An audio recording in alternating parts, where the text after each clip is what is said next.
Pada kesempatan ini, kita akan membahas tentang anatomi fisiologi sistem hematologi dan imunologi. Sistem hematologi dan imunologi adalah dua sistem yang tidak bisa dipisahkan satu sama lain. Komponen darah dalam sistem hematologi juga merupakan komponen yang berperan dalam sistem imunologi. Sistem imun merupakan sistem kekebalan tubuh yang membentuk kemampuan tubuh dalam melawan sumber penyakit dan menolak berbagai benda asing yang masuk ke tubuh agar terhindar dari penyakit atau kondisi sakit. Proses kekebalan tubuh itu sendiri terbentuk salah satunya karena ada peranan dari darah. Darah merupakan cairan jaringan yang dialirkan melalui pembuluh darah yang terdiri atas sel-sel darah merah atau eritrosit, sel darah putih atau leukosit, dan trombosit, keping darah, serta plasma darah. Pertama, eritrosit merupakan jenis sel darah merah dengan morfologi berbentuk bikonkav, tak berinti, tidak bergerak, dengan ukuran 0,007 mm, berwarna kuning kemerah-merahan karena mengandung hemoglobin. Jumlah eritrosit kira-kira 4,5 sampai 5 juta per milimeter kubik. Dibentuk di sumsum tulang dan dalam pembentukan ini diperlukan zat besi, vitamin B12, asam folat, dan vitamin B6. Rata-rata siklus hidup eritrosit kira-kira 115 sampai 120 hari. Sel eritrosit lalu menjadi mati dan dihancurkan dalam sistem retikuloendotelial system, terutama di bagian limpa dan hati. Hemoglobin yang dipecah akan menghasilkan bilirubin dan besi. Zat besi ini akan berikatan dengan protein dalam bentuk transferin dan diolah kembali menjadi hemoglobin baru. Fungsi eritrosit adalah mengikat oksigen dari paru-paru untuk diedarkan ke seluruh jaringan tubuh dan mengikat karbon dioksida dari jaringan tubuh untuk dikeluarkan melalui paru-paru. Leukosit atau sel darah putih berumur sekitar 12 hari dan leukosit keluar dari pembuluh kapiler apabila ditemukan antigen. Proses keluarnya leukosit ini disebut dengan diapedesis. Leukosit yang berperan dalam melawan penyakit yang masuk ke dalam tubuh dikenal sebagai antibodi. Sel darah putih dibuat dalam sumsum tulang merah. Setelah diproduksi, leukosit tinggal dalam sirkulasi darah dalam rentang 1 hari sebelum masuk ke jaringan.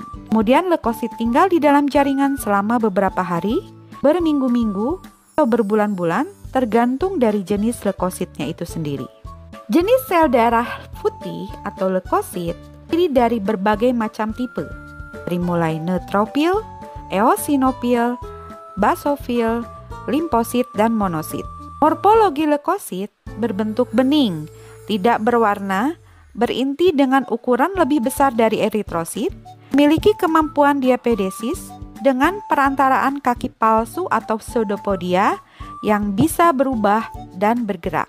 Kadar normal leukosit berkisar antara 6.000 sampai 10.000 per milimeter kubik. Dalam keadaan tertentu seperti misalnya infeksi, maka kadar leukosit bisa meningkat di dalam darah di luar dari biasanya. Kondisi ini diakibatkan oleh bergeraknya leukosit secara masif yang biasa berada di kelenjar limfe, kemudian dia bergerak ke dalam darah untuk mempertahankan tubuh dari serangan kuman penyebab infeksi tersebut.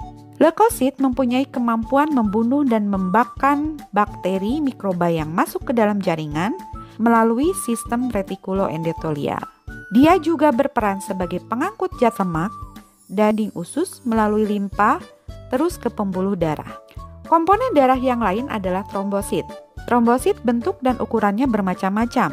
Ada yang bulat dan lonjong serta warnanya putih. Bagian inti dari trombosit merupakan fragmen sel tanpa nukleus yang berasal dari sumsum tulang. Ukuran trombosit mencapai setengah ukuran dari sel darah merah. Sitoplasmanya terbungkus suatu membran plasma dan mengandung berbagai jenis granula yang berhubungan dengan proses koagulasi darah. Kadar normal trombosit orang dewasa berkisar sekitar 150.000 sampai 300.000 per milimeter kubik. Trombosit memiliki masa hidup dalam darah antara 5 sampai 9 hari. Trombosit yang tua akan mati dan diambil dari sistem peredaran darah oleh makrofag jaringan. Lebih dari separuh trombosit diambil oleh makrofag di dalam limpa pada saat melewati organ tersebut. Fungsi utama trombosit yaitu memegang peranan penting dalam proses pembekuan darah atau homeostasis darah. Plasma darah. Keberadaan plasma darah adalah komponen terbesar dalam darah.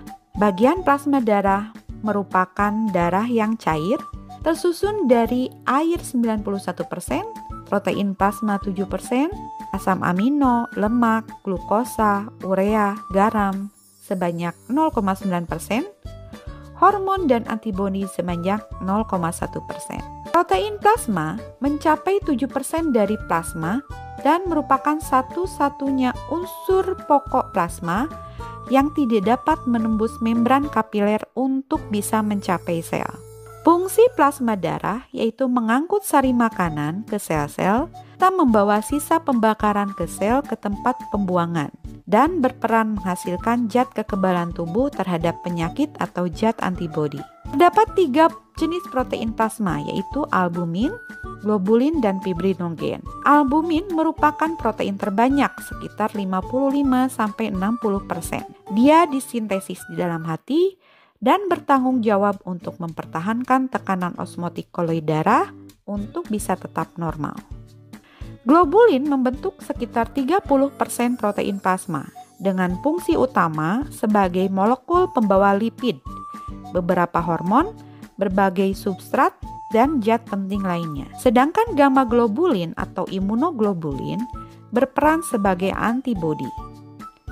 Fibrinogen membentuk sekitar 4% protein plasma, disintesis di hati dan merupakan komponen esensial dalam mekanisme pembekuan darah. Demikianlah penjelasan anatomi, fisiologi, hematologi, dan imunologi. Terima kasih telah menyimak video kali ini. Kita akan berjumpa kembali dalam video berikutnya. Wassalamualaikum warahmatullahi wabarakatuh.